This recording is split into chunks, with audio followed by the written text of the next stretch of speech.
Hi friends, George ஹெர்பர்ட்டோட புள்ளி பார்க்கலாம்.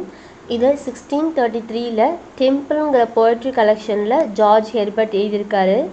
இது எப்படி இறைவனை நம்ம அடையணும் அப்படிங்கிறத வந்து நமக்கு சொல்லியிருக்காரு. இந்த மெட்டாஃபிசிக்கல் கன்சீப்ட் யூஸ் பண்ணியிருக்காரு, நிறைய லிட்ரரி அல்யூஷன்ஸுமே யூஸ் பண்ணியிருக்காரு. இந்த Fully by George Herbert.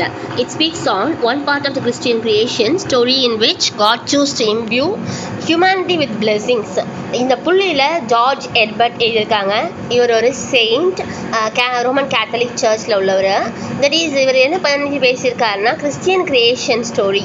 இந்த புள்ளிங்கிற போம் வந்து ஒரு கிறிஸ்டியன் கிரியேஷன் ஸ்டோரி, காடை பற்றி இருக்குது. மனிதனை எப்படி படைத்தார், அவருடைய பிளெஸ்ஸிங்கோட அப்படிங்கிறத அந்த போயமில் மெயின் கான்செப்டாக இருக்குது. இது மாதிரி பார்த்தீங்கன்னா இந்த போயம் வந்து எப்படி பிகின் ஆகுதுன்னா, ஒரு ஸ்பீக்கரோட stating he is retelling the story of creation.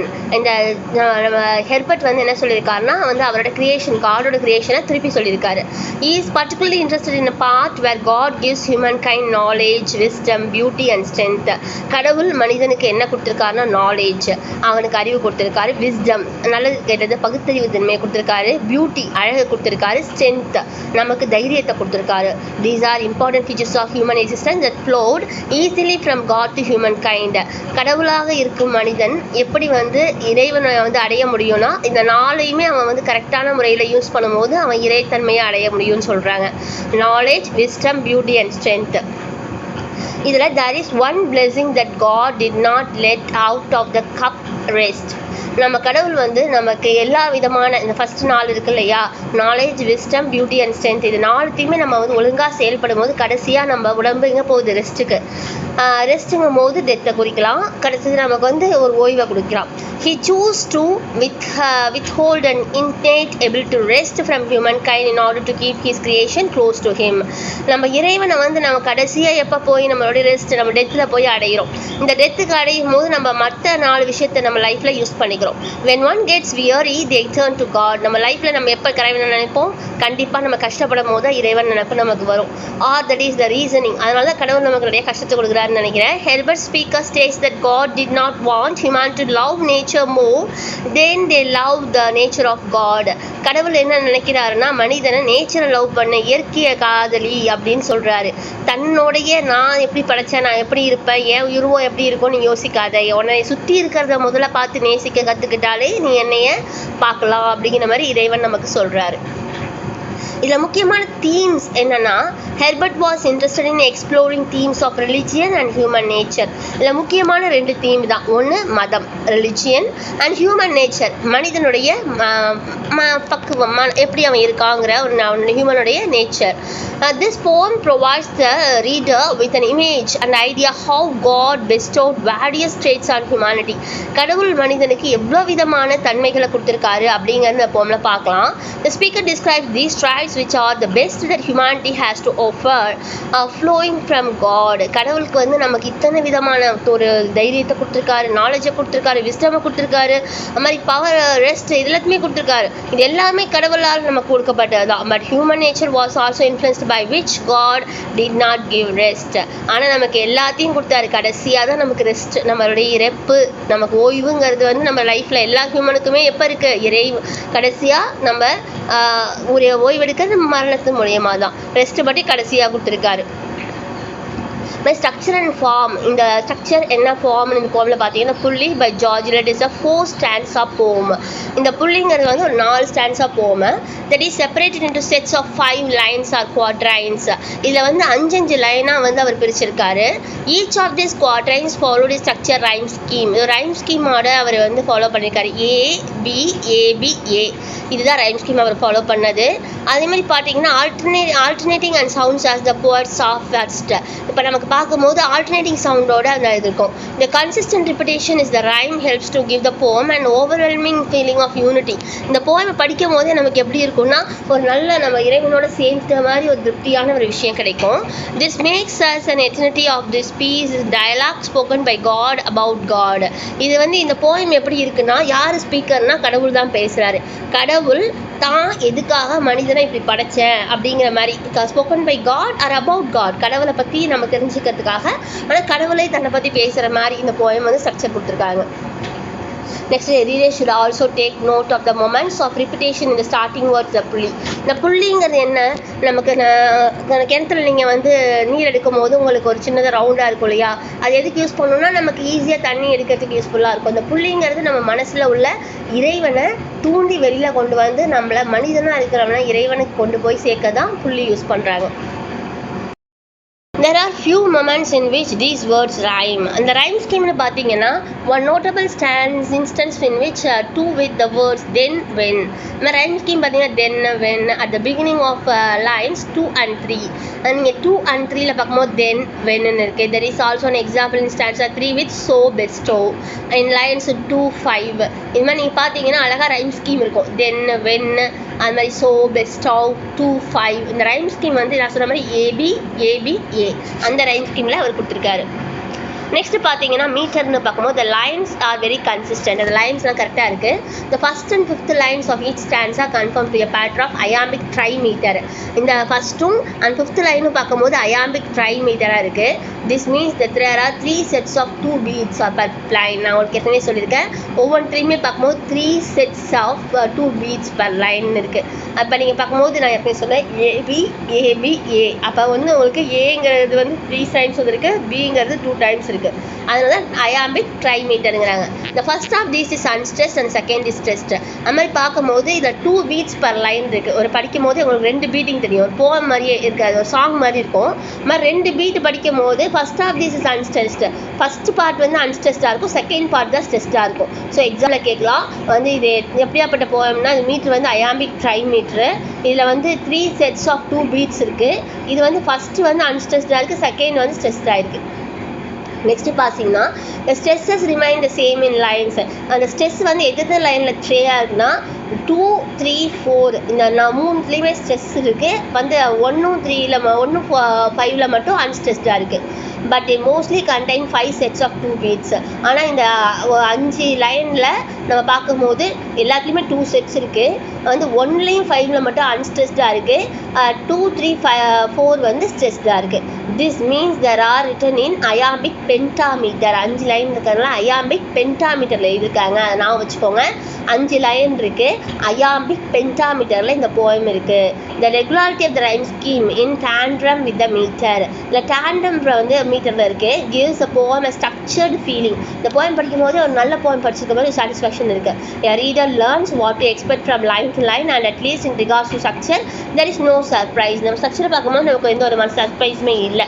Next பார்த்தீங்கன்னா லிட்டரரி டிவைஸ் என்னென்ன யூஸ் பண்ணியிருக்காருன்னா இதில் ஹெர்பர்ட் வந்து நமக்கு செவ்ரல் லிட்டரரி டிவைஸ் யூஸ் பண்ணியிருக்காரு. அதில் வந்து அலிட்ரேஷன் இருக்குது, மெட்டாஃபர் இருக்குது, இமேஜரி இருக்குது. இது மெட்டாஃபிசிக்கல் கன்சீட் போம், எக்ஸ்டெண்டட் எபித்தட் தான் மெட்டாஃபிசிக்கல் கன்சீட்னு சொல்லுவாங்க. இது ஒரு மெட்டாஃபிசிக்கல் கன்சீட் போம். let it is seen through the creative images the Herbert he describes to the lightly personified. அதுக்கப்புறம் பர்சானிஃபிகேஷன் கொடுத்துருக்காரு. அது மாதிரி இங்கே God belonging to human kind இல்லை வந்து கடவுள் நம்ம மனிதனை வந்து எப்படி காப்பாற்றுங்கிறதான் சொல்லியிருக்காரு.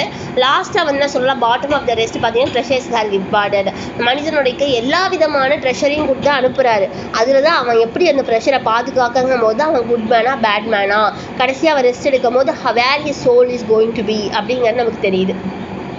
Next, alliteration is a common technique that helps to increase the overall rhyme and rhythm of the poem. Alliteration and rhyme scheme மாதிரி இங்கே பாருங்கள் example let lie in line 4 of the first stanza as well as the repetition of nature in stanza 3. alliteration வந்து எங்கே இருக்குன்னா நமக்கு first ஸ்டான்ஸாலையும் அதே மாதிரி இந்த ஃபஸ்ட் ஸ்டான்ஸாவில் வந்து லைன் 4லேயும் இருக்குது, அதே மாதிரி ஸ்டான்ஸா 3லேயும் நமக்கு ரிப்பிட்டேஷன் இருக்குது.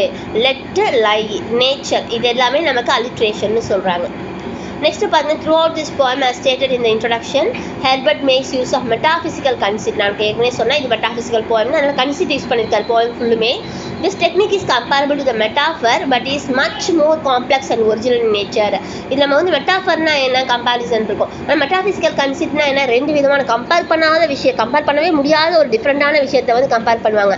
இது இந்த போயம் ஃபுல்லாகவே அது மாதிரி அவர் யூஸ் பண்ணியிருக்காரு. in this case Herbert uses a pulley to describe the relationship between humanity and God religion. இப்போ என்ன சொல்கிறாரு, இங்கே யோசிப்பே பண்ணிங்க புள்ளிங்கிறது என்ன, ஒரு கிணத்துல தண்ணி அரைக்கிறதுக்கான உள்ளது. அதை என்ன பண்ணியிருக்காரு, புள்ளி மூலியமாக இறைவன் நம்ம மனசுக்குள்ளே இருக்கிற அறியாமைங்கிற ஒரு பயத்தை நீக்கி இறைத்தன்மையை கொண்டு வராரு அப்படிங்கிறத சொல்கிறாங்க. புள்ளிங்கிறதே ஒரு மெட்டாஃபிசிக்கல் கன்செப்ட் தான் சொல்கிறாங்க. நெக்ஸ்ட் அனாலிசிஸ் ஆஃப் த போம்ல பார்த்துடலாம். ஃபர்ஸ்ட் ஸ்டான்ஸா பாருங்க. when God at first made man, having a glass of blessing standing by, let us, said he, pour on him with all we can, let the world's riches which dispersed lie contract into a span. இங்கே பார்க்கும்போது when God at first made man, கடவுள் மனிதனை first படைச்சிருக்காரு. having a glass of blessing standing by, கடவுள் படைக்கும் போது எல்லாருக்குமே வெளியான class மாதிரி, கிளாஸ் வந்து பார்த்தீங்கன்னா டிரான்ஸ்பரன்சி இருக்கும். அதே மாதிரி glass of blessing standing by, கடவுள் எல்லா மனிதனையும் படைக்கும் போது அவங்களுக்கு பிளெஸ்ஸிங்கோட படைச்சிருக்காரு. let us said he, pour on him all we can, அவருடைய இறையாண்மையை எல்லா மனதிற்குள்ளேயும் எல்லா உடம்புக்குள்ளேயும் அவர் என்ன இருக்கு, காட் வந்து கொடுத்துருக்காரு. let the world's riches which dispersed lie. ஆனால் நம்ம இப்போ என்ன நினைக்கிறோம், பணக்காரங்க ஏழைங்க அது மாதிரி நிறைய ஏற்றத்தாழ்வு இருக்குது. ஆனால் கடவுள் படிக்கும் போது அது மாதிரி எதுவுமே இல்லை. கான்ட்ராக்ட் இன்டு எ ஸ்பேன், இது எல்லாமே என்ன ஆச்சுன்னா கொஞ்சம் நாளுக்கு அப்புறம் ஏற்பட்ட மாற்றங்கள் தான். காட் வந்து மனிதனை படைத்தார். அவரோட கிளாஸில் உள்ள டிரான்ஸ்பரன்சி மாரி அவர் பிளெஸ்ஸிங்ஸ் இருந்துச்சு. அவர் என்ன பண்ணாருன்னா வந்து போர் ஆன் ஹிம், தன்னுடைய இறையாண்மை எல்லாருக்கும் வந்து வழங்கினார். அது வந்து இந்த வேர்ல்டில் வந்து ரிச்சஸ் அது எல்லாமே வந்து என்ன ஆச்சுன்னா மாறும்போது, காலம் மாறும்போது அந்த ஏற்றத்தாழ்வுகள் ஏற்பட்டுடுச்சு. இது வந்து அவர் படைக்கும் போது இதை நினைக்கல. ஆனால் அது கான்ட்ராக்ட் இன்டு ஸ்பேன் கொஞ்சம் கொஞ்சமாக மாறிடுச்சு அப்படிங்கிற மாதிரி சொல்கிறார். First speaker begins by describing the creation of mankind. கடவுள் மனிதனை எப்படி படைத்தார்னு சொல்கிறாங்க. எர்பர்ட் என்ன பேசுகிறாருன்னா, retell the Christian story of creation. பழைய காலத்தில் கிறிஸ்டியன்ஸ் வந்து ஒரு ஸ்டோரி சொல்லுவாங்க, இப்படி தான் கடவுள் வந்து இறைவனை படைத்தார்னு. அவங்க சொல்கிறத வந்து இவர் கொஞ்சம் மாற்றி சொல்கிறார். ப்ரீஸ்டாக இருந்தாலும் it a few added details, அவர் கொஞ்சம் எக்ஸ்ட்ரா டீட்டெயில்ஸ் சொல்கிறாரு. The speaker is able to describe what God was thinking and feeling when he decided to make humanity. கடவுள் இறைவன் வந்து கடவுள் மனிதன் படைக்கும் போது கடவுள் என்ன நினச்சாருன்னா இதெல்லாம் வேணும் அப்படிங்கிறத வந்து டிசைட் பண்ணார். God saw what he had made. கடவுள் வந்து மனிதனை படைச்சிட்டு நம்ம கரெக்டாக படைச்சிருக்கோமா அப்படின்னு யோசிக்கிறாரு. And decide to pour a glass of blessing. நமக்கு டிரான்ஸ்பரன்சியோட எல்லாருக்கும் ஒரே விதமான அன்பு பாசத்தை தான் அவர் கொடுத்தாரு ஹியூமானிட்டியில். ஆனால் என்ன ஆயிடுச்சு, காலப்போக்கில் அது எல்லாமே மாறி போச்சு. These blessings were just standing by in a cup waiting to be used. இந்த blessings எல்லாம் எப்படின்னா ஒரு கப்பு மாதிரி, ஒரு கப்பில் நம்ம வந்து ஒரு கூட்டில் வந்து இந்த எல்லா blessingயும் கொடுத்துட்டாங்க. அது என்ன ஆகுது, speaks to be the ease of God's to access separate from human understanding. நம்ம ஒரு புரிதலை வைத்து தான், நம்ம கடவுளை வந்து எல்லாராலையும் புரிஞ்சிக்க முடியாது. அவங்க புரிஞ்சுக்கல படுத்தி தான் கடவுளுடைய அன்பு ஆதரவு அவங்கள வந்து நம்ம கருணை எல்லாமே கிடைக்கும். This fact will become important later on in the text when God decides to withhold a blessing without a second thought. இறைவனை புரிஞ்சுக்காம அவர் திட்டும் போது கடவுள் என்ன பண்ணுறாரு, அவருக்கு அவங்களுடைய ஆசீர்வாதம் கொடுக்காம அவர்கிட்ட வந்து அவங்க blessings எடுத்துக்கிறாரு. The speaker relays God's words at the moment he addresses all the creation. கடவுள் அந்த ஸ்பீக்கர் என்ன பண்ணுறாரு, காட்ஸ் வேர்ட்ஸை வந்து நம்ம எல்லாருக்குமே சொல்கிறாரு. He decides to pour on human kind that all that we can. கடவுள் என்ன பண்ணார், நம்ம உருவத்தை படைச்சிட்டு அவருடைய முடிஞ்ச அளவுக்கு தன்னுடைய கருணையை நம்ம மேலே செலுத்தினார். The words riches everything from strength to beauty is bestowed. இந்த உலகத்தில் அத்தனை விதமான அன்பு பாசம் அழகு எல்லாத்தையுமே நம்ம கொடுத்துருக்காரு. They have come together in to the span. எல்லாமே ஒரு நிமிஷத்தில் நமக்கு இறைவனால் கொடுக்கப்பட்டது தான். நம்ம இறைவன் கொடுத்ததை நம்ம எதுவுமே புரிஞ்சுக்கிறது இல்லை. கொரோனா அப்போ நம்ம மூச்சு விடுறதுக்கு அவ்வளோ வென்டிலேஷனுக்கு காசு பே பண்ணுறோம். நம்ம டெய்லி மூச்சு விடுற காலத்துக்கு இறைவன் நம்ம தேங்க்ஸ் சொல்கிறது கிடையாது. நம்ம இறைவன் நமக்கு எவ்வளவோ செஞ்சுருக்காரு, ஆனால் நம்ம அதை ரியலைஸ் பண்ண மாட்டேங்கிறோம். இப்போ இந்த போம் பார்க்கலாம். When God at first made man, having a glass of blessing standing by, let us, said he, pour on him all we can, let the world riches which dispersed lie contract into the span. இப்போ நான் உங்களுக்கு ஏற்கனவே சொன்ன rhyme scheme ஏபிஏன்னு. Man can span பாருங்கள், எல்லாமே வந்து A. B by lie, A man, by B, can A, lie B, span A. Man can span A, by and lie is an B. ABA is the rhyme scheme. Next we go for the second stanza. So strength first made a way, then beauty flowed, then wisdom, honor, pleasure. When almost all was out, God made a stay. Perceiving that alone of all this treasure, rest in the bloom lay. இப்போ நம்ம second ஸ்டான்ஸால் என்ன பார்க்குறோன்னா, so strength first made a way. அவருடைய இறைவன் வந்து நமக்கு என்ன பண்ணியிருக்காரு, முதல்ல ஸ்ட்ரென்த்து தான் நமக்கு கொடுத்துருக்காரு. First strength first made a way. மனிதனுக்கு எவ்வளோ கஷ்டத்தை கொடுத்தாலும் அது தாங்குற அளவுக்கு அவனுக்கு என்ன பண்ணியிருக்காரு, அவர் ஒரு தைரியத்தை கொடுத்துருக்காரு. அதே மாதிரி தென் பியூட்டி ஃப்ளோட், தென் விஸ்டம், ஹானர், ப்ளஷர். இறைவன் முதல்ல மனிதனுக்கு கொடுத்தது ஸ்ட்ரென்த்து. அதுக்கப்புறம் அவனுக்கு என்ன வந்துச்சு, அழகு வந்தது. தென் அவனுக்கு என்ன வந்தது, முதல்ல ஸ்ட்ரென்த்து மனிதனுக்கு அவன் என்ன தைரியத்தை கொடுத்தாரு, அப்புறம் அழகை கொடுத்தாரு, அப்புறம் விஸ்டம் நல்லது கெட்டது அறிஞ்சிக்கிற பகுத்தறிவை கொடுத்தாரு, அப்புறம் ஹானர் நம்ம சொசைட்டியில் வாழணும்னா என்ன வேணும், நமக்கு மரியாதை சுயகௌரவம்லாம் வேணும், அந்த ஹானரை கொடுத்தாரு. அப்புறம் ப்ளஷர் நமக்கு சந்தோஷத்தை கொடுத்தாரு. ஸோ இறைவன் ஃபஸ்ட்டு நமக்கு கொடுத்தது strength, second beauty, third wisdom, honour, pleasure. So எக்ஸாமில் இந்த ஆர்டரை கேட்டுடலாம், எந்த ஆர்டரில் நமக்கு இருக்குன்னு. First strength, beauty, wisdom, honour, pleasure. இதை நம்ம நான் வச்சுக்கணும். மாதிரி when almost all as out, God made a stay. இது எல்லாத்தையும் கொடுத்துட்டு அது என்ன பண்ணார், நம்ம மனசுக்குள்ளே அவருமே அமைந்துக்கிட்டார். Perceiving that alone of all this treasure rest in the bottom lay. இதில் கொடுத்துருக்க அத்தனை ட்ரெஷரில், அத்தனை வந்து ஒரு பொக்கிஷத்தில் ரெஸ்ட்டுங்கிறது தான் வந்து உண்மையிலே என்னது, பாட்டம் லே. ஒரு மனுஷனுக்கு பேர், புகழ், சந்தோஷம் எல்லாமே இருந்தாலும் அவனுக்கு ரெஸ்ட்டுங்கிறது கண்டிப்பாக தேவைப்படுது. அதுதான் உண்மையானுமே ரொம்ப தேவைப்படுற ஒன்று அப்படிங்கிறதையும் நமக்கு செகண்ட் ஸ்டான்ஸெல்லாம் சொல்லியிருக்காரு Herbert. So strength first made a way. நம்ம வாழ்க்கையில் வந்து கடவுள் ஃபஸ்ட் என்ன கொடுத்துருக்காருன்னா ஸ்ட்ரென்த் கொடுத்தாரு, அப்புறமே பியூட்டி கொடுத்தாரு, அப்புறம் விஸ்டம் கொடுத்தாரு, ஹானர் கொடுத்தாரு, ப்ளஷர் கொடுத்தாரு. இது எல்லாமே கொடுத்தா பிறகும் காட் நம்ம கூடயே இருக்காரு. அது என்ன பண்ணான்னா நம்ம கூட பர்சீவ் ஆகி அலோன் ஆஃப் த ட்ரெஷர், இந்த பொக்கிஷரெல்லாம் பாதுகாக்கிறாரு. கடைசியாக நமக்கு ரெஸ்ட்டையும் கொடுக்குறாரு. நம்ம வாழ்க்கையை ஃபுல்லாக வாழ்ந்ததுக்கப்புறம் நம்ம ரெஸ்ட் டெத்து மூலயமா இறைவனை போய் சேர்றோம், அதையும் நம்ம சொல்லலாம். இப்போ வந்து திருப்பி நான் ரைம் ஸ்கீம் பார்த்தீங்க, ஏபிஏபிஏ, வே, ஸ்டே, லே, இது எல்லாமே ஏ. ப்ளஷர், ப்ரெஷர், இது வந்து B. A, way, B, pleasure, stay, A, treasure, B, lay, A. So இது உங்களுக்கு தெரியும். நெக்ஸ்ட்டு பார்த்தீங்கன்னா, the first of the blessings in the pulley that come to humanity was strength. ஏற்கனவே சொன்னேன், இந்த புள்ளி போமில் கடவுளில் வந்து அவர் என்ன சொன்னாருன்னா, கடவுள் மனிதனுக்கு என்ன கொடுத்துருக்காங்கன்னா ஸ்ட்ரென்த்தை கொடுத்துருக்காங்க.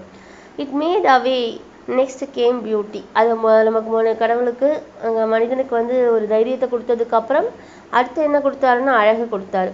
It was soon followed by wisdom. அழகு மட்டும் போதுமா, அறிவு வேணும். விஸ்டத்தை கொடுத்தாரு. அப்புறமேலுக்கு அவனுக்கு ஒரு சோஷியல் ஸ்டேட்டஸ், ஹானரை கொடுத்தாரு. அப்புறம் அவனுக்கு ஒரு சந்தோஷத்தை கொடுத்தாரு, ப்ளஷர் கொடுத்தாரு. These are all incredibly important parts of the human experience. மனிதன் எவனாக இருந்தாலும் சரி, அவன் இந்த எல்லா விதமான எல்லா காலத்தையும் கடந்து தான் வந்திருப்பான். மனிதனால் வந்து நம்ம கஷ்டமான நேரத்தில் நம்ம ஸ்ட்ரென்த்தோடு என்ன பண்ணுறோம், இறைவனை வேண்டிக்கிட்டு நம்மளால் முன்னேற முடியுது. அதே மாதிரி நம்ம புத்தியை யூஸ் பண்ண முடியுது. ஒரு ஹானர், கடவுளை வந்து நம்ம ஏதாவது ஒரு இடத்துல நம்மளை வந்து மதிப்பு கொடுக்குறாரு. மாதிரி ஒரு இடத்துல நமக்கு சந்தோஷப்படுறோம், நம்ம எல்லா நேரத்துலையும் கஷ்டப்படுறது கிடையாது, கஷ்டப்பட்டாலும் சந்தோஷப்படுறோம். அது மாதிரி நமக்கு என்ன பண்ணுறாருன்னு நம்ம ஹியூமன் எக்ஸ்பீரியன்ஸை கொடுக்குறாரு. This is one more elegant that is retelling of creation, Herbert speaker. இப்போ கடவுள் வந்து நமக்கு ஒரு விதமான எப்படி நம்ம வாழ்க்கையை திருப்பி வாழ்கிறோம், புது விதமான வாழ்க்கை, மனிதனுடைய வாழ்க்கையை வந்து அதிகமான டிஃப்ரெண்ட்டான ஒரு விதத்தில் கொடுக்குறாரு. கடைசியாக ரெஸ்ட் நமக்கு சாக கொடுக்கும்போது அவர்கிட்ட தன் திருப்பி கொடுத்துக்கிறார். நம்ம சோல் தான் சாகுது, ஆன்மாங்கிறது வந்து நம்ம உடம்பு தான் சாகுது, ஆன்மாங்கிறதுக்கு சாவே கிடையாது. அது என்ன ஆகுது, இறைவன்கிட்ட திருப்பி மேலே போய்கிட்டே தான் இருக்குது. நெக்ஸ்ட் பாருங்கள், rest as the blessing equally to beauty and strength. இந்த உலகத்தில் எது வந்து பெஸ்ட்டுன்னு பார்த்தீங்கன்னா ரெஸ்ட்டு தான். கடைசியாக நம்ம இறைவன்கிட்ட போகிறது தான். இந்த பிளெஸிங் வந்து இது கூட இந்த ரெஸ்ட்டோட எதை வந்து கம்பேர் பண்ணாங்கன்னா பியூட்டியும் ஸ்ட்ரென்த்தோட ரொம்ப இன்ட்ரெஸ்டிங்காக இருக்குது. It is not something that one might immediately think of future of life that can be given or granted. கடவுளுக்கு வந்து எல்லாருக்குமே வந்து ஒரு சந்தோஷமான ஒரு லைஃப்பை கொடுத்தது கிடையாது. But is the narrative, it is a treasure. அது என்ன, ஒரு பொக்கிஷம் போன்றது. That remains at the bottom of God's cup. கடவுள் கொடுக்குற நமக்கு கப்பு மாதிரி, அந்த கப்பில் வந்து இந்த பொக்கிஷம் இருக்குது, நமக்கு ரெஸ்ட்டுங்கிறது இருக்குது. It சூசஸ் not to give it to humanity, his reasoning. நம்ம பண்டோரா பாக்ஸ் இப்போ சொல்கிறாங்க, பண்டோரா பாக்ஸ் வந்து எப்படி நமக்கு எல்லா விதமானத்தையும் கொடுத்துட்டாங்க. ஆனால் இறைவன் வந்து ஒரு சிலது நம்மளை வந்து இது நமக்கு தேவையில்லை, மனிதனுக்கு இவன் வந்து கஷ்டப்படுவான்னு நினச்சிட்டு ஒரு சில ஒழிச்சு வச்சிருக்காரு. ஆனால் நம்ம என்ன பண்ணுறோம், அவருக்கு நம்ம கொடுக்காததான் நம்ம தேடிட்டு இருக்கோம். நம்ம கொடுத்து நம்ம அனுபவிக்கல. Is reasoning behind is contained within the next two stanzas. இப்போ நம்ம பார்க்கும்போது எந்த மூலியம் நம்ம மனிதன் நம்ம என்ன பண்ணுறோம், கடவுள் நம்ம கொடுத்ததை வச்சு சந்தோஷப்படுறோமா? கண்டிப்பாக கிடையாது. நம்ம மற்றவங்கள பார்த்து பொறாமப்படுறோம், மற்றவங்கள பார்த்து கம்பேர் பண்ணுறோம், நம்மளே வந்து தாழ்த்திக்கிறோம்.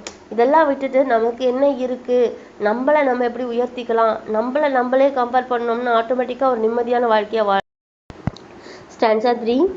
For if I should, said he, bestow this jewel also on my creature, he would adore my gifts instead of me, and rest in nature, not the God of nature. So both should losers be. Stanza 3ல Herbert என்ன சொல்கிறாருன்னா, for if I should, said he, என்னால் ஒரு விஷயத்தை உருவாக்கணும் அப்படின்னா, for if I should, said he, என்னால் கண்டிப்பாக ஒரு விஷயத்தை செஞ்சே ஆகணும்னா, bestow this jewel also my creature, இந்த என்னது இந்த அழகான வந்து இந்த ஜுவல், இந்த அணிகலன்கள்லாம் இருக்கு இல்லையா, இதுவுமே என்னோட ஒரு கிரியேச்சர் தான், நான் உருவாக்குனது தான். He would adore my gifts instead of me. என்ன பண்ணுறான் மனுஷன், என்னையே வந்து புகழ மாட்டேங்கிறான், ஆனால் பொன் பொருள் அதுக்கெல்லாம் ஆசைப்படுறான். அண்ட் ரெஸ்ட் இன் நேச்சர், அவன் என்ன பண்ணுறான், நான் not the God of nature. மனுஷன் என்ன பண்ணுறான், கடவுளுக்கு நான் கொடுத்துருக்கிற இந்த நேச்சரை வந்து அனுபவிக்க மாட்டேங்கிறான். Not the God of nature, கடவுளை எப்படி அட்டைன் பண்ணணுங்கிறதும் அவனுக்கு தெரிய மாட்டேங்குது.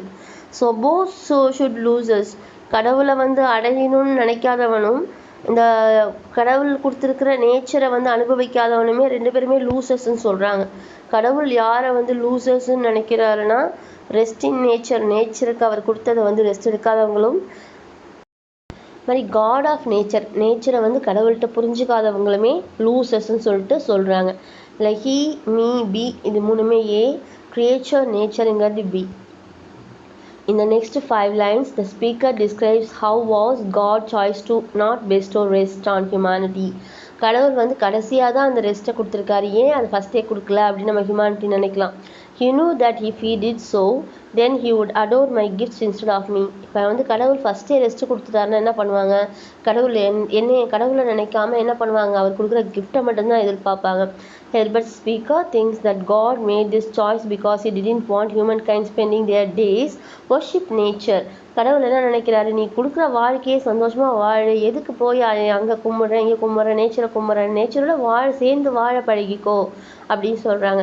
Instead of they should be appreciating the God of nature, அந்த நேச்சரில் போயிட்டு நம்ம காட் ஆஃப் நேச்சர் தேடாதீங்க, இயற்கையோடு சேர்ந்து வாழுங்க, சந்தோஷமாக இருக்கும் வாழ்க்கைன்னு சொல்கிறாங்க. நெக்ஸ்ட் பார்க்கும்போது, rest is not something that is an integral part of human life and God made an informed at least to him the choice to withhold it. இந்த ரெஸ்ட் வந்து அவர் எதுக்காக கொடுத்துருக்காருன்னா, ஒரு integral part of human life, கடைசியாக அவரை போய் அடையிறதுக்காக கொடுத்துருக்காரு. அந்த மாதிரி இது நமக்கு என்ன சொல்கிறாருன்னா, கடவுள் இந்த வந்து தன்னை அவரை வந்து நம்ம பிடிச்சிக்கிறதுக்காக, கடைசியாக நம்ம வித்ஹோல்ட் பண்ணுறதுக்காக நம்ம கொடுத்துருக்க ஒரு கடைசி ஃபார்மட் துடிப்பு சிட்டி தான் வந்து இந்த டெத்து. நெக்ஸ்ட் ஸ்டான்ஸா 4 பார்க்கும்போது, yet let him keep the rest, but keep him with ripening restlessness. Let him be rich and weary, that at least if goodness lead him not, yet weariness may lose him to my breast.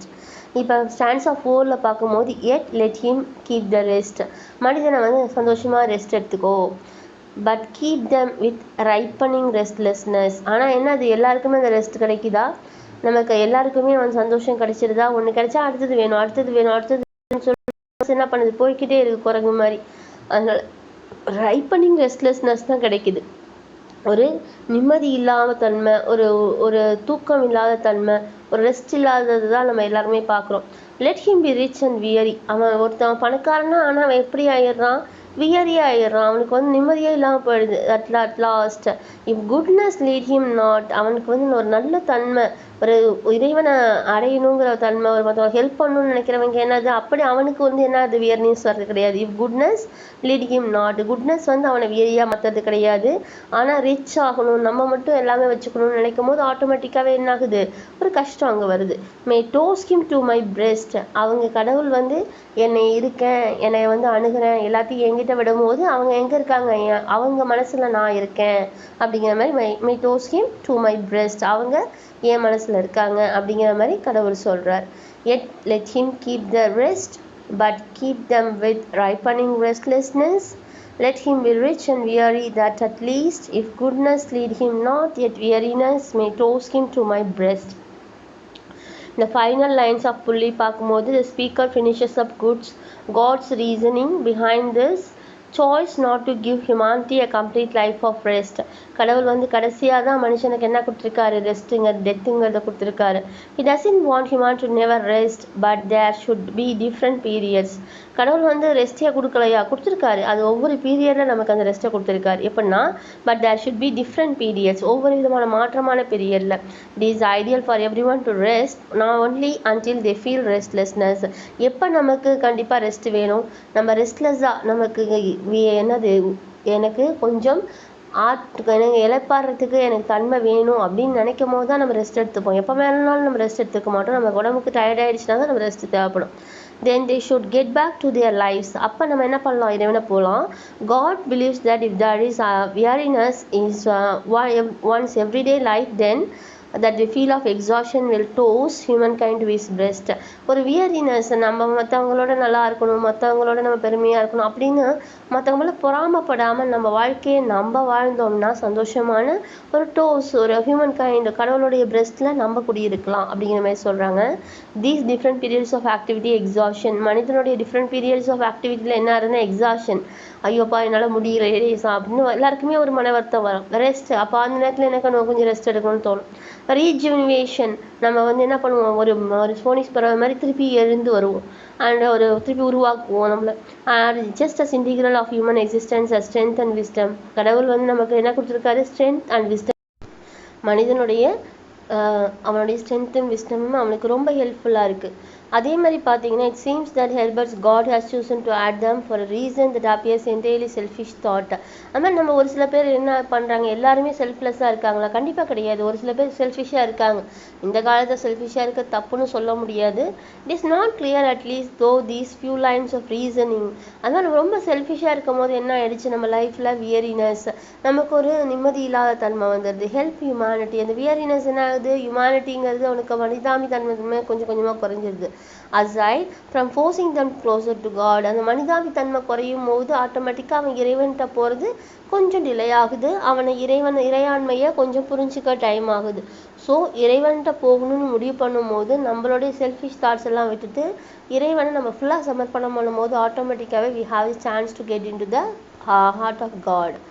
Next பார்த்தீங்கன்னா similar poems. நமக்கு எல்லாருக்குமே doubt இருக்கும், சரி இந்த புள்ளி மாதிரி வேறு ஏதாவது போம் இருக்கான்னு. கண்டிப்பாக இருக்குது. The religion is one of the most popular themes of all time.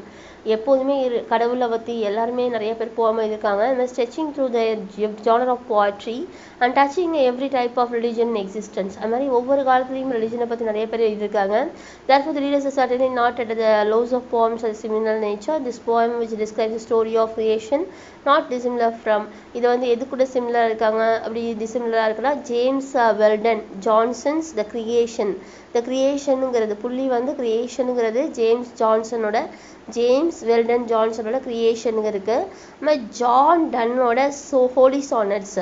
இந்த போயம் வந்து எதோட மாதிரி நமக்கு சிமிலராக இருக்குதுன்னு பார்த்தீங்கன்னா ஜேம்ஸ் வெல்டன் ஜான்சனோட த கிரியேஷன், ஜான் டன்னோட holy sonnet also good examples of similar content. இந்த கண்டென்ட் வந்து நமக்கு ரெண்டு போமோட சேர்த்து போகுது. எது கூடனா ஜேம்ஸ் வால்டன் ஜான்சனோட த கிரியேஷனும் ஜான் டன்னோட ஹோலி சானட்டோடையும் இது கம்பேர் ஆகுது.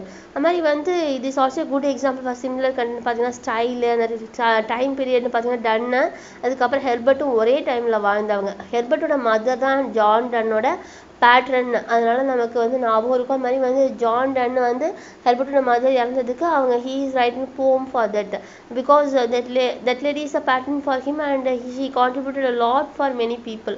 My readers might also interested in a religiosity by John Dryden. religiosity வந்து ஒரு சிமிலர் தாட் இருக்கு. ஸோ இதில் 3 விஷயம் நம்ம பார்த்துருக்கோம். ஏன்னா ஜேம்ஸ் வெல்டன் ஜான்சனோட த கிரியேஷன், ஜான் டன்டனோட ஹோலி சானட்ஸு, அது மாதிரி வந்து ஜான் ட்ரைடனோட ரிலிஜியோ ஜெலசி, இது 3மே வந்து இந்த புள்ளி போம் மாதிரி சிமிலர் போமாக இருக்குது. நெக்ஸ்ட்டு ஓகே ஃப்ரெண்ட்ஸ், நாம் வேற ஒரு வீடியோவில் பார்க்கலாம். ஐ திங்க் நான் உங்களுக்கு இது எல்லாத்தையுமே எக்ஸ்பிளைன் பண்ணிட்டேன். இந்த புள்ளி போம் வந்து இறைவனை அடையிறதுக்கு இந்த புள்ளி வந்து எப்படி யூஸ்ஃபுல்லாக இருக்கோ, தண்ணி எடுக்கிறதுக்கு யூஸ் பண்ணும்போது நமக்கு ரொம்ப ஈஸியாக வந்து புள்ளி போட்டோன்னா வந்துடும். அதே மாதிரி நம்ம இறைவனை வந்து மனசார கும்பிட்டோம்னா ஆட்டோமேட்டிக்காகவே நமக்கு இறைவன் நம்மளை ஹெல்ப் பண்ணுவார். அதுதான் இந்த புள்ளி யூஸ்ஃபுல்லாக இருக்குன்னு சொல்கிறாங்க. ஓகே ஃப்ரெண்ட்ஸ், நெக்ஸ்ட் வீடியோவில் பார்க்கலாம். பாய்.